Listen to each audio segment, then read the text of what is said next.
3 Haziran 2026. Katmandu'da küçük bir evde insanlar sessizce toplanıyordu. Bir kadın, bir genç kız, akrabalar, komşular, hepsi aynı sebeple oradaydı. 6 gün önce Everest'te kaybolan Hilary Dava Sherpa için. Artık kimse onun geri döneceğine inanmıyordu. Arama çalışmaları durmuştu. Dağ sezonu kapanıyordu. Ve ailesi yavaş yavaş en kötü ihtimali kabul etmeye başlamıştı. O gün evde cenaze ritüelleri başladı. Eşi Damu Sherpa ve kızı Mendolamu, yıllardır dağlarda çalışan adamın artık hayatta olmadığına inanıyordu. Çünkü Everest'te kaybolan insanlar geri dönmez. Özellikle de 6 gün boyunca hiçbir iz bırakmamışlarsa. Ama o sırada kimsenin bilmediği bir şey vardı. Hilary Dava Sherpa hala hayattaydı. Yaklaşık 7500 metre yükseklikte başlayan bir kabustan tek başına çıkmaya çalışıyordu. Donmuş elleriyle, neredeyse hiçbir yiyeceği olmadan, yardım bekleyecek kimsesi olmadan. Ve bu sadece bir hayatta kalma hikayesi değildi. Çünkü olay gün yüzüne çıktıkça insanlar başka bir soru sormaya başladı. Dünyanın en ünlü dağında bir insan gerçekten kaybolmuş muydu, yoksa ölüme mi terk edilmişti?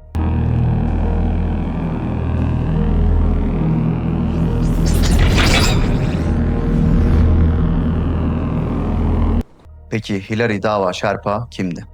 Çünkü bu hikayeyi sıra dışı yapan şeylerden biri de burada başlıyor. 52 yaşındaydı. Katmandu merkezi küçük bir şirket olan Himalayan Traverse adına çalışıyordu. Eşi Damu Sherpa ve kızı Mendolamu ile birlikte yaşıyordu. Hayatının büyük bölümünü Himalayalarda geçirmişti. Ama Everest'e her çıkan insan gibi değildi. O, görünmeyen taraftaydı. Zirvede fotoğraf çektirmek için gelenlerin arkasında olan taraftı. Everest'te zirveye ulaşan insanların büyük çoğunluğu bunu Şerpalar sayesinde başarır. Rotayı hazırlarlar, yük taşırlar, oksijen tüplerini sırtlarında yukarı çıkarırlar. İşler ters gittiğinde ilk müdahaleyi yapanlar da genellikle onlardır. Ama dünyanın büyük kısmı onların isimlerini hiç bilmez. Hilary Dava da onlardan biriydi. Sessizce çalışan, dağın görünmeyen işçilerinden biri. Ta ki 2026 yılının baharında yaşanan o olaya kadar. O yıl Everest sezonu tarihin en yoğun sezonlarından biriydi. Nepal hükümeti yüzlerce tırmanış izni vermişti. Mayıs 2026'da 1200'ü aşkın kişi Everest zirvesine ulaştı. Bu tarihin en kalabalık Everest sezonuydu. 29 Mayıs ise sezonun son büyük günlerinden biriydi. 29 Mayıs 2026, Everest sezonunun resmi kapanış günüydü. O gün birçok ekip son zirve denemelerini tamamlıyor ve aşağı iniyordu. Hilary Dava da o gün görevdeydi. Yanında İngiliz dağcı Chris Thrall ve Polonyalı dağcı Mariusz Chmielewski vardı. Ekip zirve denemesini 28-29 Mayıs gecesi başlatmıştı. Normalde 5 günde tamamlanması gereken bu tırmanış 11 gün sürdü. Koşullar son derece ağırdı. Thrall zirveye ulaştı. Chmielewski ise zirveye yakın bir noktada vazgeçmek zorunda kaldı. Ellerinde donma başlamıştı. Oksijeni tükenmişti. Dönüş yolunda ekip yaklaşık 7500 metre yükseklikte olan Yellow Bend bölgesine ulaştığında Hilary Dava durdu. Sırtındaki çantayla oturdu. Dinlenmesi gerekiyordu. Thrall ona döndü. "Hilary, iyi misin kardeşim?" Dava güldü. "Evet evet, iyiyim Chris. Git sen, devam et." Thrall aşağıya devam etti. Chmielewski'nin durumu kötüydü. Oksijensizdi. Elleri donuyordu. Thrall bir karar vermek zorundaydı. Geri dönüp Dava'yı mı beklesin, yoksa müşteriyi alıp aşağı mı insin? Dava deneyimli biriydi. Yıllarını bu dağda geçirmişti. Thrall sonradan şöyle dedi. "Geri döneyim mi diye düşündüm ama Dava yüzlerce kez bunu yapmıştı. Muhtemelen bir süre dinlenip yetişecekti." Ve aşağıya devam etti. O Dava'yı son gören kişiydi. Saatler geçti, ekipler aşağıya indi.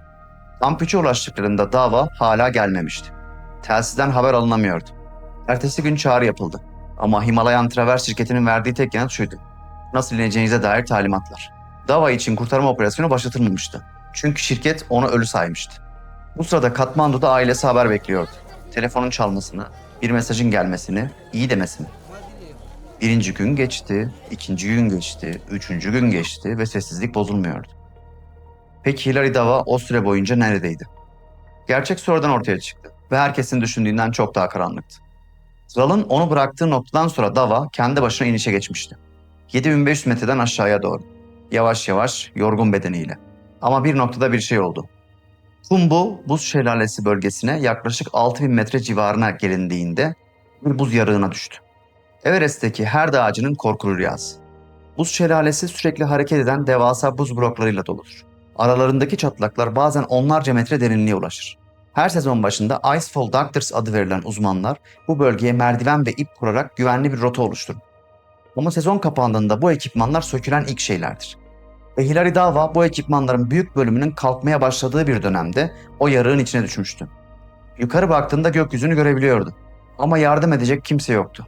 Telsiz çalışmıyordu. Dağdaki insan sayısı her geçen saat azalıyordu. Ve kimse onun nerede olduğunu bilmiyordu.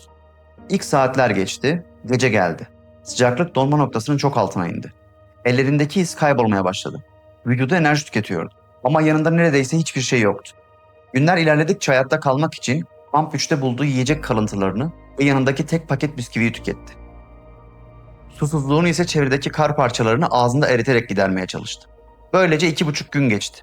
2,5 gün boyunca o yarığın içinde mahsur kaldı.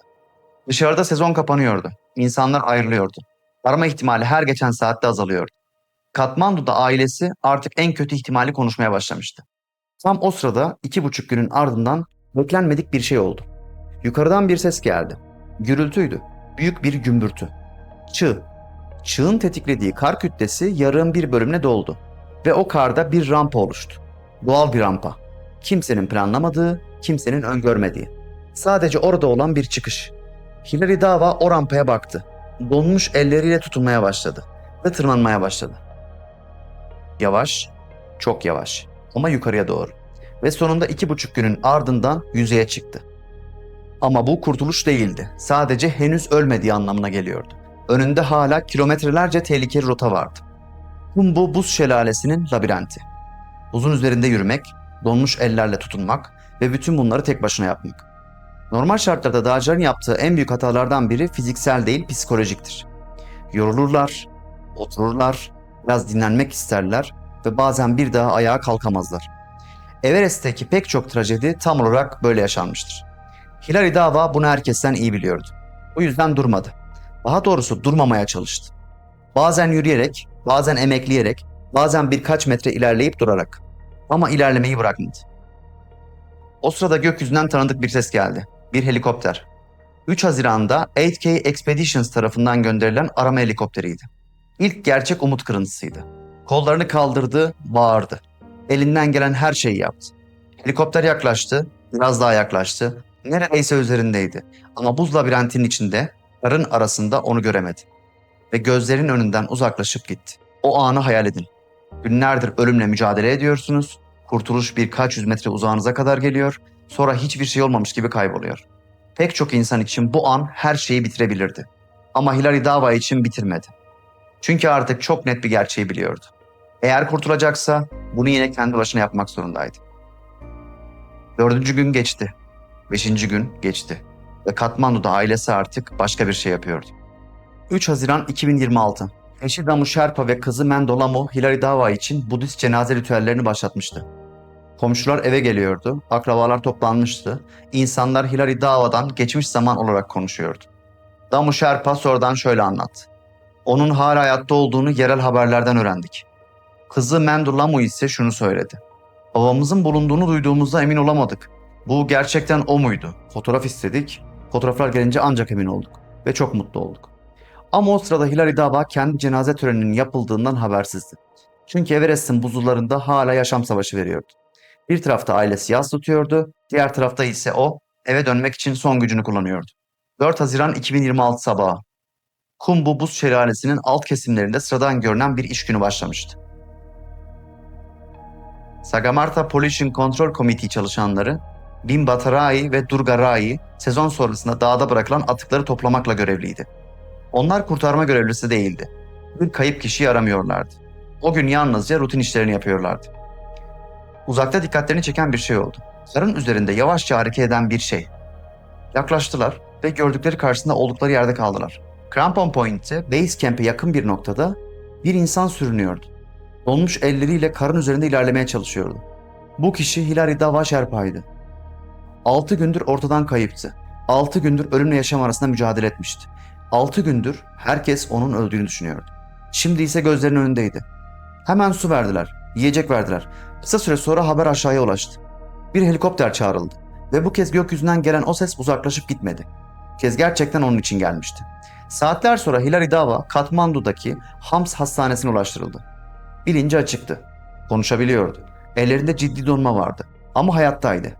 8K Expeditions'ın genel müdürü Enver Şerpa şöyle dedi. Bu yükseklikte bu kadar uzun süre tek başına hayatta kalan başka biri olduğunu sanmıyorum. Bu gerçek bir mucize ve bu gerçek bir öz kurtarma. Hastanede bir sahne yaşandı. Az önce yas tutan aile şimdi gözlerine inanamayarak koşuyordu. Mendelama odaya girdi. Babası onu tanıdı. Konuşabiliyordu. En önemlisi hayattaydı. Ama bu mutluluğun hemen ardından başka bir ses yükseldi. Eşi Damu Sherpa'nın sesi. Damu Sherpa eşini hastanede ziyaret ettikten sonra bir açıklama yaptı. Adalet istiyorum. Dava 29 Mayıs'ta kayboldu. Hemen yetkililere başvurduk ama hiçbir yanıt alamadık. Nepal hükümeti bu sezon Everest'ten 1 milyar rupinin üzerinde gelir elde ettiğini açıkladı. Peki neden bizim çağrılarımızı görmezden geldi? Ve ardından şu soruyu sordu. Kaybolan kişi dava değil de yabancı bir dağcı olsaydı aynı şey yaşanır mıydı? Bu soru havada asılı kaldı. Çünkü cevabı kimse vermedi. Polonyalı dağcı Chmielewski de Katmandu Post'a konuştu. Himalayan Travers şirketini açıkça suçladı. Son dakika kararları, yetersiz yiyecek, garanti edilen oksijen tüplerinin kullanılmaması ve en önemlisi davanın kaybolmasının ardından şirketin günlerce sessiz kalması. Ayrıca Chmielewski şunu söyledi. Dava'nın kendisine daha önce hiç Everest zirvesine çıkmadığını söylediğini aktardı. Bu Dava'nın kızı Mendo Lamu tarafından da doğrulandı. Yani Hilary Dava zirvede deneyimsiz biriydi. Ve onu bu göreve gönderen şirket olay boyunca tek bir açıklama yapmadı. Bu dosyada beni en çok etkileyen şey şu. Hilary Dava Sherpa'nın ailesi yas tutarken o hala eve dönmenin yolunu arıyordu. Bir tarafta cenaze ritüeli, diğer tarafta donmuş elleriyle karın üzerinde sürünen bir adam. Ve ikisi birbirinden habersiz. Bu hikaye yalnızca bir hayatta kalma hikayesi değil. Aynı zamanda Everest'in görünmeyen tarafı hakkında. Her yıl binlerce insan bu dağa çıkıyor. Gazeteler ve sosyal medya zirveye ulaşanları konuşuyor. Fotoğraflar paylaşılıyor, rekortlar kutlanıyor. Ama Everest'in bir de öbür yüzü var.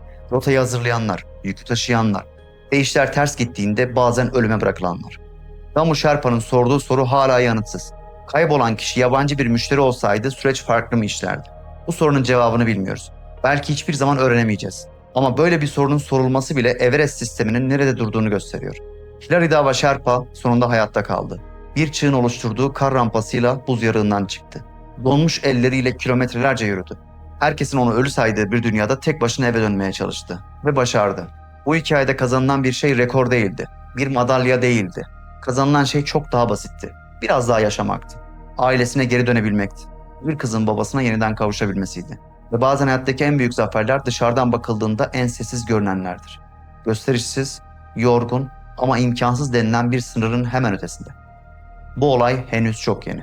Ve Hilary Dava'nın yaşadıklarıyla ilgili bazı sorular hala cevapsız. Eğer önümüzdeki dönemde yeni bilgiler ortaya çıkarsa bu dosyaya yeniden dönebiliriz. Burası Umur evreni ve bazen insanlar karanlığın içinden geri dönmeyi başarır.